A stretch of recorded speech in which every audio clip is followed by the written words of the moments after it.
बिस्मिल्लाहिर्रहमानिर्रहीम। अस्सलाम वालेकुम स्टूडेंट। उम्मीद है सब खैरियत से होंगे। आप आज बेटा हम चैप्टर नंबर 11 की एक्सरसाइज के क्वेश्चन करते हैं। कहता है why the average velocity of the molecule in gas container, यानी गैस कंटेनर उसमें ना एवरेज वेलोसिटी जो गैस के मॉलिक्यूल है कहता है zero, but the average of the square of the velocity is not zero. कहता है स्केयर ज़ीरो नहीं होता, इसकी क्या वजह है? बेटा इसकी सिंपली वजह ये है कि जब हम एवरेज वेलोसिटी लेते हैं ना, ये देखो एवरेज वेलोसिटी थी इनिशियल प्लस फाइनल वेलोसिटी बटे में 2 ऐड करते हैं तो देखो बेटा ये एक वेलोसिटी अगर गैस का मॉलिक्यूल इधर जा रहा है फिर इधर आ रहा है, इन दोनों की वेलोसिटी ऐड करने एक प्लस के दूसरी क्या आती है नेगेटिव, दोनों को ऐड करने तो क्या आ जाता है बेटा ज़ीरो को 2 पे डिवाइड कर ज़ीरो आ जाता है। आगे average of the square of velocity, यानी कि हम इनका स्केयर लें, पहले का स्केयर आ गया माइनस वी का स्केयर आ गया, तो बेटा ये ज़ीरो नहीं होगा क्योंकि वी स्केयर माइनस वी का स्केयर क्या आ जाएगा प्लस वी स्केयर हो जाएगा, तो ये प्लस 2v² आ जाता है बट टाइम में 2 तो 2 से कर देते हैं v², तो ज़ीरो नहीं है। ठीक है। अच्छा आगे क्वेश्चन नंबर 2 कहता है why does the pressure of gas in car tyre increase when it's driver driven through some distance. कहता है जब कार कुछ डिस्टेंस चलती है ना उसके टायरों के अंदर हवा का प्रेशर जो है ना इंक्रीज कर जाता है। उसकी वजह ये जब कार चलते ना वर्क वर्क डन होता है against the friction between road and tyre. इस वर्क की वजह से ना ये वर्क अपीयर होता है as a heat, this heat is absorb by the gas molecule, it increase the average kinetic energy of molecule. यानी कि ये जो हीट एनर्जी गैस के मॉलिक्यूल ऑब्जर्व की थी ना उनकी काइनेटिक एनर्जी बढ़ जाती है। काइनेटिक एनर्जी बढ़ गई तो मूवमेंट ऑफ गैस मॉलिक्यूल बढ़ जाएगी, गैस की मूवमेंट बढ़ गई तो प्रेशर इंक्रीज कर जाएगा। ठीक है। आगे क्वेश्चन नंबर है 5 सिलेबस में जो है ना 5 में कहता है specific heat of gas at constant pressure is greater than specific heat gas off constant volume. कहता है ये स्पेसिफिक हीट कैपेसिटी होती है ना, ये मैं आपको थोड़ा सा समझा दूँ बेटा। एक कंटेनर है, ये हमारे पास सिलेंडर है, इसमें गैस के मॉलिक्यूल है, हमने इधर से क्यू हीट देनी है एट कांस्टेंट वॉल्यूम, तो ये वी आ गया। दूसरा एक मैं बनाता हूँ ये कि हीट हम देंगे क्यू पी का नाम, यानी कि कांस्टेंट प्रेशर पे। जो कांस्टेंट वॉल्यूम है तो वॉल्यूम इंक्रीज नहीं होगा, जो ही हम हीट देंगे ना इसकी काइनेटिक एनर्जी बढ़ जाएगी, तो बेटा कम हीट पे ये क्या करेगा गैस की हीट एनर्जी बढ़ जाती है। कितनी? 1 केल्विन टेम्परेचर राइज कर जाती है, क्योंकि स्पेसिफिक हीट की डेफिनेशन ये 1 केल्विन टेम्परेचर रेज करने के जो हम हीट एनर्जी देते हैं, थोड़ी सी एनर्जी पे 1 केल्विन टेम्परेचर हम हासिल कर लेते हैं। जबकि ये कांस्टेंट प्रेशर है, इसमें हम हीट ऐड करें तो इसका वॉल्यूम बढ़ सकता है क्योंकि प्रेशर कांस्टेंट रखना है, तो इसका 1 केल्विन टेम्परेचर बढ़ाने के लिए हमें ज़्यादा हीट एनर्जी देनी पड़ती है। इसलिए जो heat energy at constant pressure पे ना वो ज़्यादा है specific heat capacity at constant volume पे। ठीक है। मतलब प्रेशर वाला जो कांस्टेंट उसका वॉल्यूम कांस्टेंट वॉल्यूम बढ़ेगा तो हीट कम हो जाती है, हमें ज़्यादा हीट देनी पड़ती है इसको 1 केल्विन टेम्परेचर इंक्रीज करने के लिए। आगे छठा क्वेश्चन कहता है give an example of a process in which no heat is transferred to a firm to or from the system but the temperature of the system change। यानी कि heat ना तो इंटर हो ना लीव हो लेकिन उसका टेम्परेचर चेंज होता है, तो इसका प्रोसेस बताओ कौन सा है? बेटा ये एडियाबैटिक प्रोसेस था, उसमें हीट इंटर नहीं हो रही थी।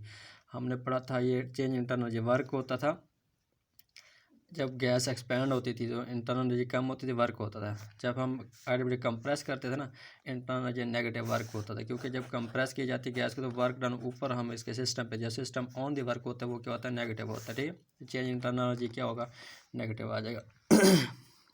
इसका एग्जाम्पल है rapid escape of air from burst tyre, यानी कि जो टायर फटता है ना उसमें जो गैस वो होती है।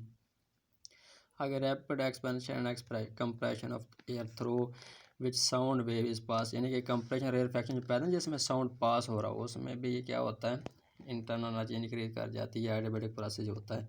आगे cloud formation in the atmosphere, आसमान पे जो बादल बनता है ये भी एडियाबैटिक प्रोसेस है। सातवां कहते हैं is it possible to convert internal energy into mechanical energy, क्या हम इंटरनल एनर्जी को मैकेनिकल एनर्जी में कन्वर्ट कर सकते हैं? Explain with an example yes कर सकते हैं। It is possible to convert internal energy into mechanical energy when a gas is allowed to expand, जब गैस को हम एक्सपेंड करते हैं adiabatically the gas does work on the surrounding, gas क्या करती है जैसे इसको एक्सपेंड करना ये वर्क करेगी सराउंडिंग पे। By using internal energy due to which internal energy decrease work done, या क्या होगा बेटा डिक्रीज इंटरनल एनर्जी होगा। Gas can gas comes be liquefied by this process, gas क्या हो जाती है, लिक्विफाई हो जाती है, मॉइस्चर बन जाती है। आगे कहते हैं it is possible to construct a heat engine that will not expel heat into the atmosphere. कहता है कि ऐसा हम इंजन बना सकते हैं जिसमें हीट कोल्ड एटमॉस्फेयर में नीचे ना जाए, सिर्फ वर्क में कन्वर्ट हो, यानी यूँ हीट है वर्क हो, ये वाला हिस्सा ना हो। ऐसा नामुमकिन है बेटा, क्योंकि ये आइडियल केस में भी नहीं बन सकता, क्योंकि अगर ऐसी कंडीशन हो जाए ना कि सिर्फ टोटल हीट जो दे रहे हैं वर्क में कन्वर्ट हो, तो फिर वर्क से हमें वो हीट एनर्जी प्रोवाइड कर सकते हैं, तो फिर ये सिस्टम ना रुकने वाला चल पड़ता। ये आइडियल केस है, वैसा होता नहीं, चल पड़ता, जो कि हम नहीं अटेंड कर सकते। इसको परपेचुअल कंडीशन कहते हैं। No it is not possible, इसकी रीज़न पढ़ लीजिएगा। आज क्वेश्चन नंबर है 11। इसमें कहता है ये can the mechanical energy be converted completely into heat energy, क्या मैकेनिकल एनर्जी को हम हीट एनर्जी में कन्वर्ट कर सकते हैं? If so give an example, अगर ऐसा है तो इसकी मिसाल दें। Yes it can be converted completely into heat, हम हीट में कन्वर्ट कर सकते हैं। मैंने गैस कंप्रेस, जब गैस को कंप्रेस करते हैं isothermally, work done converted into heat by first, यानी कि वर्क डन जो होता है हीट में कन्वर्ट होता है, इंटरनल एनर्जी चेंज किया जाता है 0। तो ये देखो बेटा वर्क नेगेटिव आ जाएगा हमारे पास, कंप्रेस जब करते हैं हीट बराबर आ जाएगी वर्क डन के। ये थे क्वेश्चन। अब हम न्यूमेरिकल देखते हैं इसके। न्यूमेरिकल पहला देखें, कहता है estimate the average speed of nitrogen gas molecule in air under standard condition pressure. Standard condition pressure पे जो टेम्परेचर बड़ा 0 सेंटीग्रेड होता है, प्रेशर जो होते हैं 1 एटमॉस्फेयर, 1 एटमॉस्फेयर प्रेशर को हम यूँ भी लिख सकते हैं 10, 13, 25 पास्कल। ठीक है, इस पर हमने नाइट्रोजन गैस का वो एवरेज स्पीड फाइंड करनी है। देखिए स्टैंडर्ड टेम्परेचर 0 सेंटीग्रेड में 273 ऐड करें तो 273 केल्विन आ गया, प्रेशर 1 एटमॉस्फेयर, तो ये आ गया हमारे पास 1.01 क्रॉस टेम्परेचर 5। इसको अगर हम इस फॉर्म में लिखें तो ये भी आ सकता है। ठीक है, इसी को उन्होंने राउंड ऑफ किया, अगर राउंड ऑफ करें ना तो 2, 4, 5 और यानी 1 पॉइंट ये 1 लिखे, बाकी सारे लिखे नहीं है डिजिट। एवरेज स्पीड के लिए हमने फार्मूला पढ़ा था कि T2/3 के 1/2 mv²। ये के को इधर 3 के को 3 k इज इक्वल टू 1, उन्होंने 2 से 2 ख़त्म कर दिया, mv²। हमें v चाहिए, m जाके डिवाइड हो जाएगा 3 kT/m, तो स्केयर ख़त्म करने स्केयर उड़ लेंगे।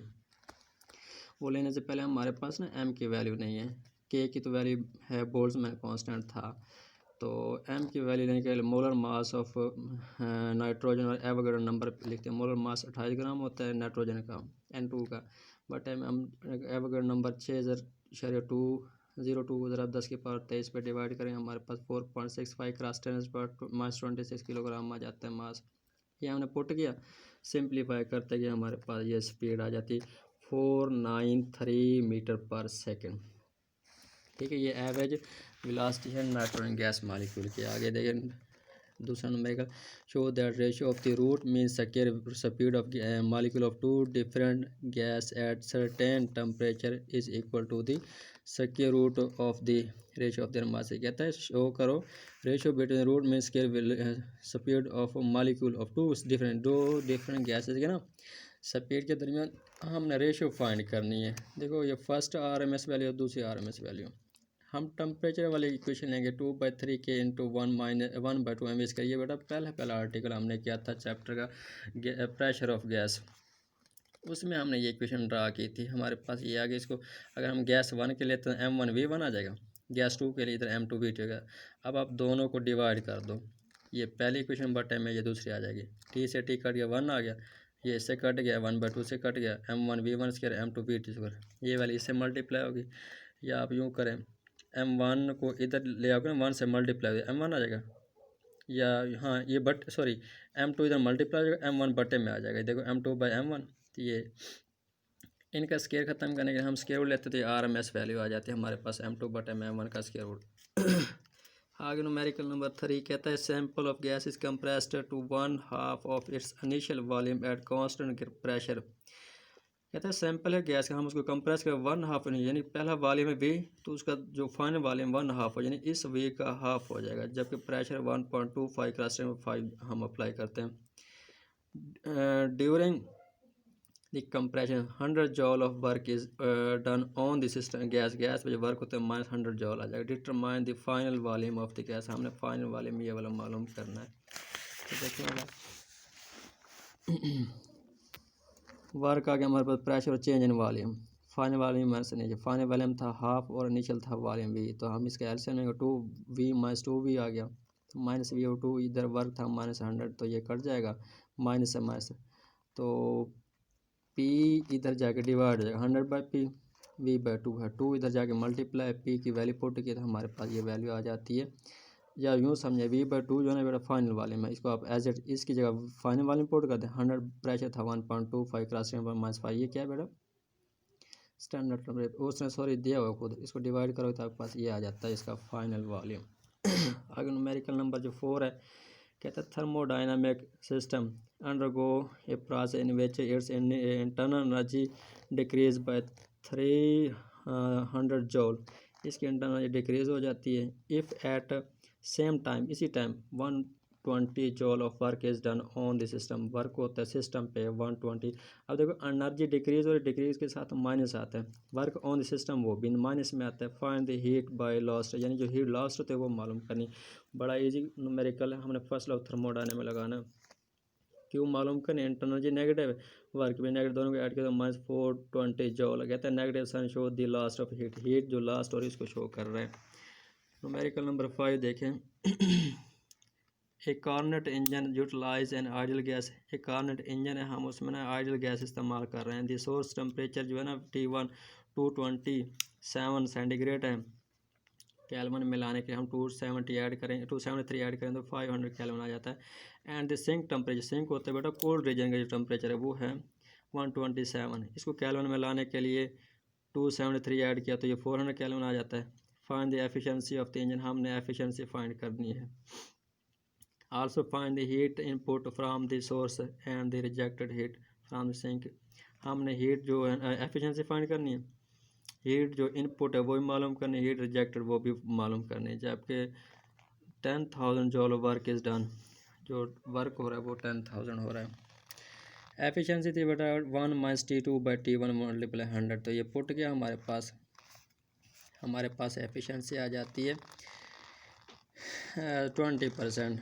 अब कहता है फाइंड द हीट, Q2 मालूम है, Q1 उसने दी हुई है, तो उसके लिए फार्मूला बेटा आउटपुट बटे में होता है इनपुट, आउटपुट होता है वर्क, आउटपुट बेटा ये एफिशिएंसी तो हमने 20% ली ना, 20 ये वाली, ये एफिशिएंसी आउटपुट होता है वर्क बटे में इनपुट Q1, आउटपुट की जगह 20% ही खत्म बटे में 100, वर्क था 10,000 जॉल Q1, तो इधर से हमने Q1 मालूम कर ली। अब वर्क का फार्मूला था Q1 - Q2, तो हमने इसमें से Q2 मालूम करना है, तो Q2 इधर आ जाएगा, वर्क उधर जाके -Q1 माइनस वर्क डन है, Q1 माइनस वर्क डन, तो 40,000 जॉल आ जाता है Q2। ये वाला जो फार्मूला ना ये मैं आपको डायग्राम से बना के समझा देता हूँ कि हमारे पास ये कोल्ड रीजन है, इधर से हॉट रीजन है, सॉरी ऊपर से हॉट रीजन है, ये कोल्ड रीजन है, इधर से Q1 इंटर होती है हीट हॉट रीजन से, इधर कोल्ड रीजन Q2 रिजेक्ट होती है, ये हमें वर्क मिलता है। अगर वर्क लें तो ज़्यादा हीट में से कम को माइनस करें हमें वर्क, यानी यूँ समझे अगर इधर 100 जॉल एनर्जी हीट एनर्जी आ रही है, इधर 25 जॉल रिजेक्ट, तो वर्क कितना आएगा 75, तो इस वाली वैल्यू में से इसको माइनस करें तो वर्क Q1 माइनस क्या आ जाता है Q2। अब न्यूमेरिकल है 7, कहते हैं mechanical engine develop an engine working between 273 centigrade and 27, यानी T1 273 सेंटीग्रेड, इसमें कैल्विन 27 सेंटीग्रेड, इसको भी कैल्विन में कन्वर्ट कर दिया। Claim to have coefficient efficiency 52% है, तो does he claim correctly explain, efficiency formula होता है 1 - T/1 या T2/T1, तो एफिशिएंसी हमने वैल्यू पुट की, हमारे पास 0.5 आ जाता है, इसको 100 से मल्टी तो 50%, जबकि उन्होंने कहा था क्लेम 52% पे आता, तो ये इसका क्लेम नहीं हो सकता, ये 50% आ गया। न्यूमेरिकल सिस्टम में दोबारा समझा दो, कहता है कि इंजन बना हुआ है, उसकी इनपुट हीट एनर्जी ये, आउटपुट यानी रिजेक्ट जो हो रही है ये वाली ये हीट है, तो उसकी एफिशिएंसी उन्होंने कहा कि 52 है, अगर 52% ना हो तो क्लेम हो सकता है, या इस पर वो करेक्ट दे देगा, जबकि वो जो एफिशिएंसी दे रहा है वो तो 50%, क्योंकि हमने एफिशिएंसी फाइंड की। आगे क्वेश्चन नंबर है 8, a heat engine perform 100 joule of work, heat engine work कर रहा है 100 joule, and at the same time reject heat reject कर रहा है कितना 400 joule of heat energy is to be cold region में रिजेक्ट कर, व्हाट इज द ये भी एफिशिएंसी। एफिशिएंसी तो work done but time input multiply, work done होता है बेटा Q1 माइनस Q2, Q1 नहीं था Q1 लेना है तो ये Q2 उधर जाके ऐड हो जाएगा। वर्क और Q1, वर्क था 100 जॉल, Q2 भी क्या था 400, ऐड किया 500, इनपुट आ गई इस पुट करो 100 वर्क था 500, Q1 थी मल्टीप्लाई 100 तो हमारे पास 20% आ जाती है एफिशिएंसी। ये तो न्यूमेरिकल। और उसके बाद आखिरी न्यूमेरिकल 11 कहता है 336 joule of energy is required to melt 1 gram of ice at 0 centigrade. कहता है latent of heat of fusion है जो है ना, ये न्यूमेरिकल क्लियर नहीं हो रहा है इसका, मैंने देखूंगा फिर आपको करवाऊंगा, इसका शायद ना हो सिलेबस में। चलो इधर तक क्लियर हो गया। और अब उम्मीद है कि हमारा जो सिलेबस था ना ख़त्म हो, कुछ टॉपिक रहते हैं तो बेटा आप लोग बता दीजिएगा वो मैं करवा दूंगा, वरना हमारा सिलेबस ख़त्म हो। ओके, खुदा हाफिज़।